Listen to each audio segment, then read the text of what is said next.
بسم اللہ الرحمن الرحیم۔ حضرات سامعین گرامی، آج میں آپ حضرات کو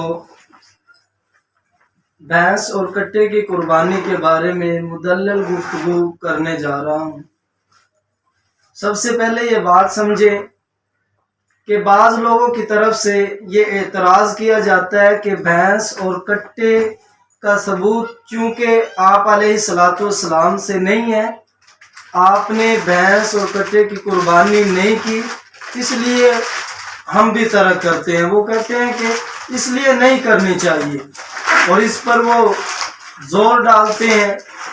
تو بہرحال سب سے پہلے ان حضرات سے یہ کہنا چاہوں گا کہ اگر بھینس کی قربانی نہیں کرتے، کٹے کی قربانی ترک کرتے ہو، جبکہ اس کا ثبوت آثار صحابہ سے ہے، اجماع امت سے ہے اور حدیث پاک سے بھی ہے، سب سے پہلے یہ بات سمجھ لیں۔ تو ان حضرات کو چاہیے کہ بھینس کا گوشت کھانا بھی ترک کرنا چاہیے، بھینس کا دودھ بھی نہیں پینا چاہیے ان کو، اور جمعے کے جو خطبے دیے جاتے ہیں عجمی زبان کے اندر، تو عجمی زبان میں وہ خطبے بھی ان کو چھوڑ دینے چاہیے، عربی زبان میں صرف خطبے دینے چاہیے۔ تو اس طرح اور بھی بہت ساری باتیں ہیں کہ جو وہ نہیں ترک کرتے، لیکن صرف اپنی ایک اناء کی وجہ سے وہ بھینس کی قربانی نہ کرنے پہ زور دیتے ہیں۔ تو میں عرض کرتا ہوں کہ بھینس کی قربانی کے بارے میں بہت ساری دلیلیں ہیں۔ سورۃ انعام کے اندر آیت نمبر 143 اور 144 پہ اللہ رب العزت نے ان دونوں آیتوں میں یہ ذکر کیا ہے، من الضأن اثنین ومن المعز اثنین ومن الابل اثنین ومن البقر اثنین۔ من الضأن اثنین کا مطلب ہے کہ بکری میں سے دو، یعنی بکری اور بکرا، اور اسی طرح ومن المعز اثنین بھیڑ میں سے دو، اور اسی طرح وَمِنَ الْإِبِلِ اثْنَيْنِ کہ اونٹ میں سے، اور وَمِنَ الْبَقَرِ اثْنَيْنِ اور بکر گائے میں سے۔ تو میں یہ بات ان کو سمجھانا چاہتا ہوں، کوشش میری یہ ہے کہ بھینس کی قربانی پر اس بیان کو سننے کے بعد کوئی اشکال نہ رہے، کوئی شبہ باقی نہ رہے۔ تو یہ ایک تو بکری کا ذکر آیا ہے، اور دوسرے نمبر پہ بکری کا ذکر اور بھیڑ کا ذکر اور اونٹ کا ذکر اور گائے کا ذکر۔ اب دیکھو اونٹ میں کتنی، پہلے نمبر پر بکری میں پہاڑی بکری، دوسری بکریاں کتنی جو ہے نا جنس ایک ہی ہے، کتنی قسم کی بکریاں ہیں۔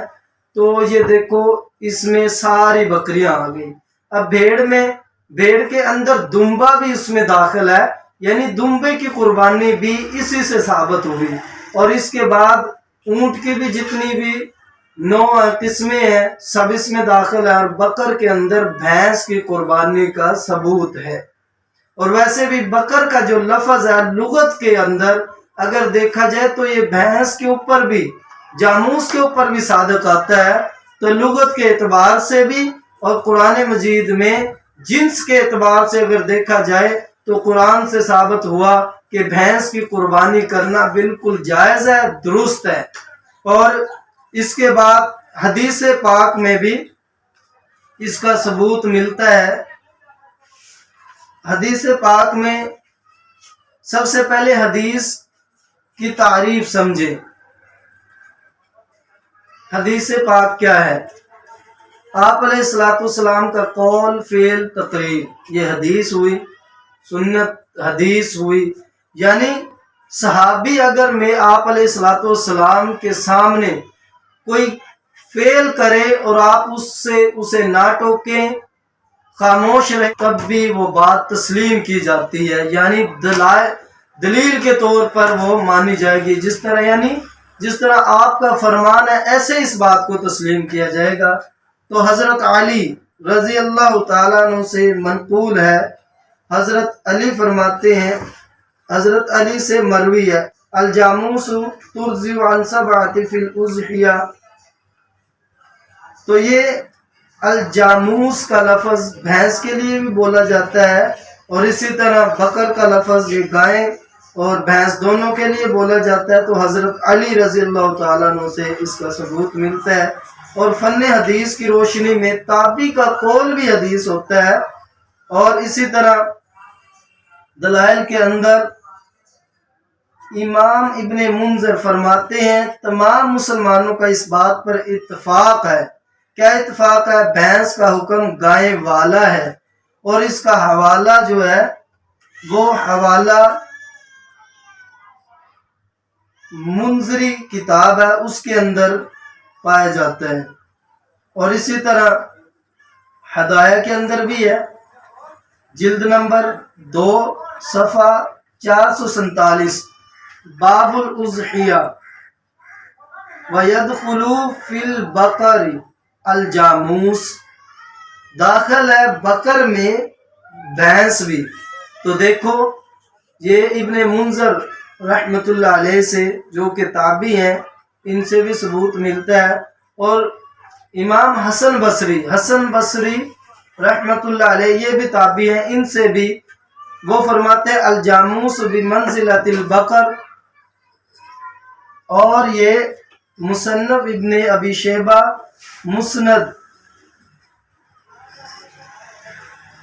سند جس کی بالکل صحیح ہے، اس کے اندر سند بھی صحیح ہے، ان سے یہ ثبوت ملتا ہے۔ بہرحال بھینس کی قربانی اگر ترک کرنے کی کوئی ایک مولوی صاحب یہ فرما رہے تھے، کوئی مولوی صاحب تھے، انہوں نے یہ دلیل دی کہ ملاپ اگر جس سے ملاپ ہو جائے تو وہ اس کی جنس میں سے ہوگا۔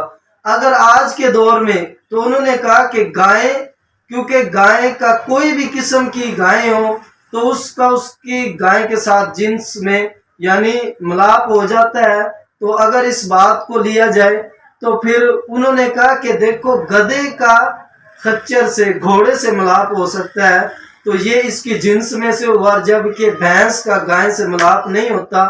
تو میں اس کے جواب میں یہ بات کہنا چاہوں گا کہ اگر آج کے دور میں لیا جائے تو سائنس یہاں تک پہنچ گئی ہے کہ سائنسدانوں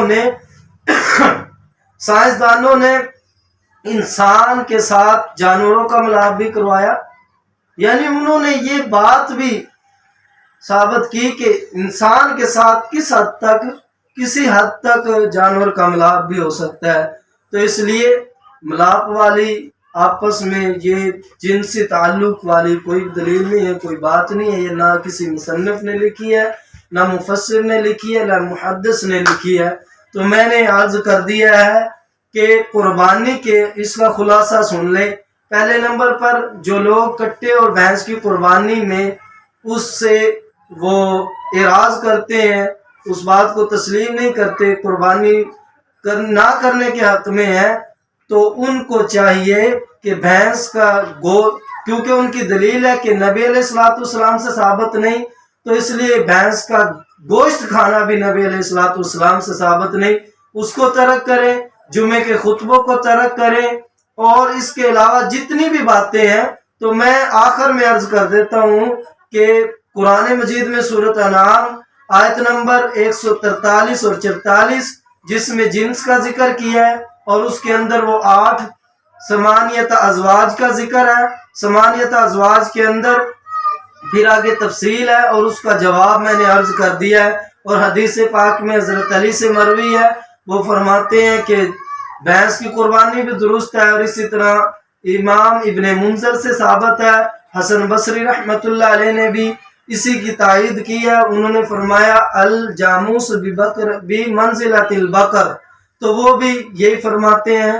اور اسی طرح بھینس کی قربانی کرنے میں کسی قسم کی قباحت نہیں، بھینس کیونکہ بالکل گائے کی طرح کھاتی ہے، پیتی ہے، دودھ دیتی ہے، رہتی ہے، اور رہی بات یہ کہ جان اس سے تھوڑی مختلف ہے، تو یہ جنس کے اندر اکثر تھوڑا بہت رہنے میں اور اس کی جسم کی بناوٹ میں تھوڑا بہت فرق ضرور آ جاتا ہے، لیکن یہ حلال جانور ہے، جب اس کو ذبح کرنا بھی درست سمجھتے ہو، اس کا گوشت کھانا بھی درست سمجھتے ہو، تو اس کی قربانی کرنا بھی درست ہے۔ رہی بات کہ آپ سے ثابت نہیں اس لیے ہم نہیں کرتے، تو آپ سے اگر ثابت دوسری چیزیں بھی نہیں ہے وہ بھی نہ کرو۔ تو آخر میں یہ کہ 4 اصول ہیں۔ نمبر 1 قرآن پاک، سنت رسول، اجماع امت، اور آخر میں قیاس۔